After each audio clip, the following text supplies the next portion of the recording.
Axel De Bruyne, 37 ans, sapeur-pompier ambulancier à Bruxelles-Capitale. Nous sommes organisés avec une garde de 24 heures suivie de 72 heures de repos à la maison.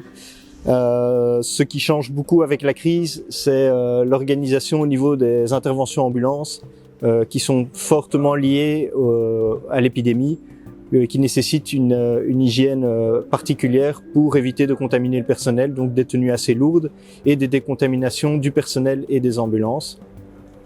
À côté de cela, bien sûr, on doit continuer à faire toutes les interventions classiques que nous pouvons avoir hors de cette période-là.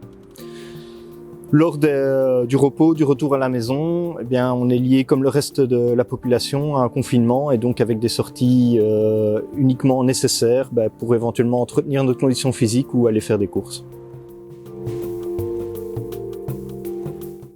Donc le défi, c'est que nous sommes confrontés à un ennemi invisible où les conséquences peuvent porter sur plusieurs jours après.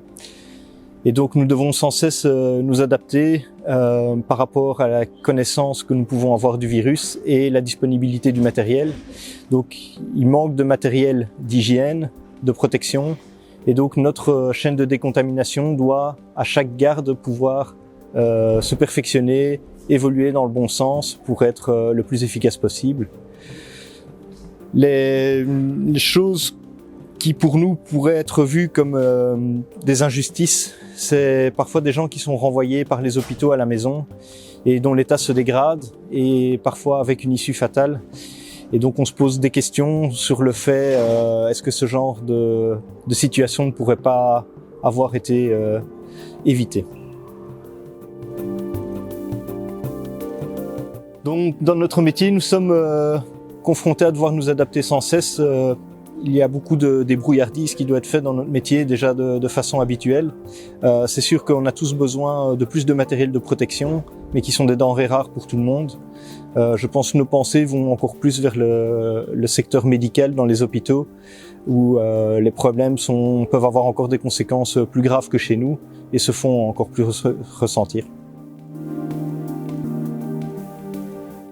Ce qui nous aide à garder espoir, c'est tous les gestes de sympathie qu'on peut avoir de la population, les applaudissements après 20 heures qui nous sont entre autres destinés. On a encore eu des voisins aujourd'hui qui nous ont apporté un goûter. Je pense que tous les bénévoles et tous les gestes qui viennent de la base de la population nous prouvent qu'on est capable de surmonter beaucoup de défis. Ce qui nous aide aussi ici dans la caserne, c'est l'esprit de corps. De savoir qu'on peut compter sur les collègues dans les moments difficiles. On les a connus avec les attentats, on les connaît de nouveau ici avec l'épidémie, et donc c'est important de pouvoir compter les uns sur les autres.